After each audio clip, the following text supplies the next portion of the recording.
you ever stopped to think about how safe you really are in your workplace? Not as safe as you might think. This story is one of many, and might change how to view your safety while at work. It was an unremarkable Monday, July 17th, 2023. Nothing was out of sorts, just the sound of metal cranes and welding in the background at FMT in Harvey, Louisiana, a state-of-the-art shipyard operation. Strategically located between the Mississippi River and the Intracoastal Waterway, FMT Shipyard and Repair was home to unsuspecting employees 48-year-old Knocky Brown and 20-year-old Dustin Perry Jr., who had shown up expecting a typical day of hard work.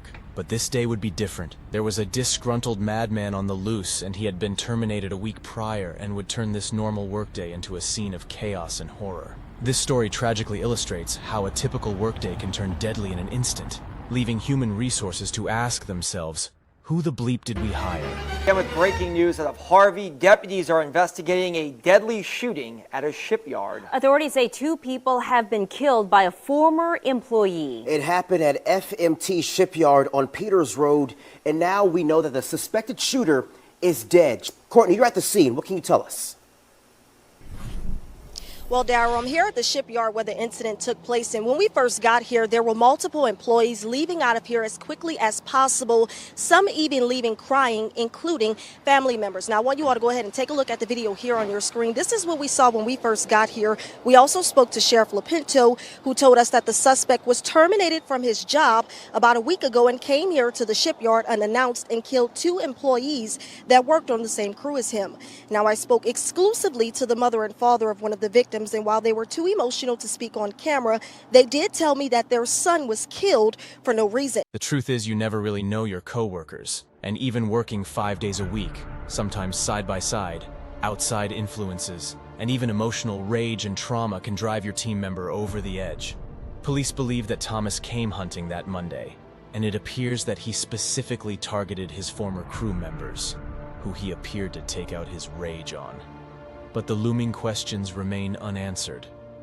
Why? 48-year-old Knocky Brown, a father of 3, along with 20-year-old Dustin Perry, were killed at Florida Marine Transport Monday, and police say it was a fired former co-worker, 31-year-old Willis Thomas Jr., who did the shooting. And he didn't indicate there were any problems with any co-workers here. He liked his job here. Oh, yes, he did. Shortly after Brown and Perry were gunned down at the shipyard, Jefferson Parish Sheriff's deputies tracked Thomas, the alleged gunman, to this apartment complex in Harvey, where they shot and killed him after they say he fired on them. When he saw units in the area, he started running from them.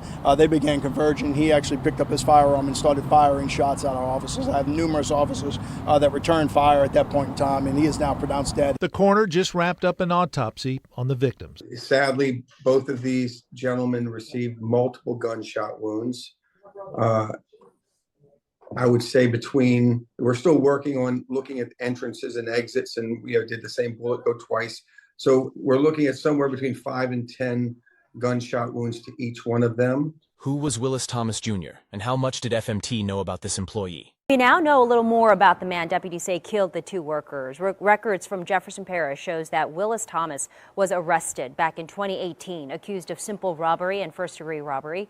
He pleaded guilty to simple robbery and served 1 year in prison. He was then under active probation until this year, which just ended a few weeks ago.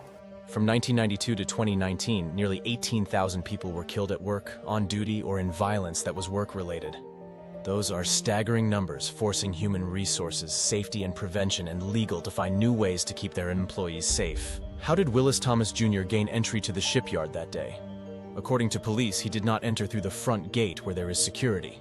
If that is the case, Thomas, knowing the property's layout, must have entered through an inconspicuous blind entry point. 5:06, looming questions surrounding a shipyard shooting in Harvey this week. Families of the 2 victims who were killed, they are now wondering how that suspect, an ex-employee, even got into the building. Shay O'Connor joins us live from Harvey with more on this story. Shay? Travis and Gina, workers who work here at FMT, they tell me that they do not believe that Thomas was able to get inside through the front gate where security normally sits. Meanwhile, security experts, they tell me this entire facility should be secured at all times, and not only that, they should have been notified as soon as Thomas was fired.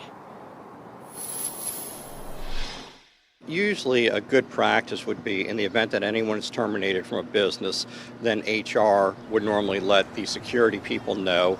The security expert's message: have a plan and policy in place. Other than that, you never know. The person could still have an ID, they could have an older ID, they could come back in, and whoever was working that gate may not have known that they were actually terminated. Security expert Mike Kahn says every business should also have a plan in place in case there's ever an active shooter.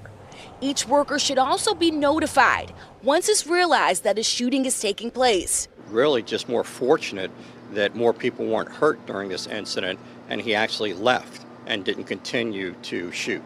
But unfortunately, the gunman was able to breach security, which based on FMT's safety records was the exception and not the rule. As mental and emotional illness as well as criminal propensities are on the rise, it's incumbent upon everyone to remain vigilant and watch their surroundings while at work for behavior that simply doesn't sit well. If you see something, say something, and stay safe out there.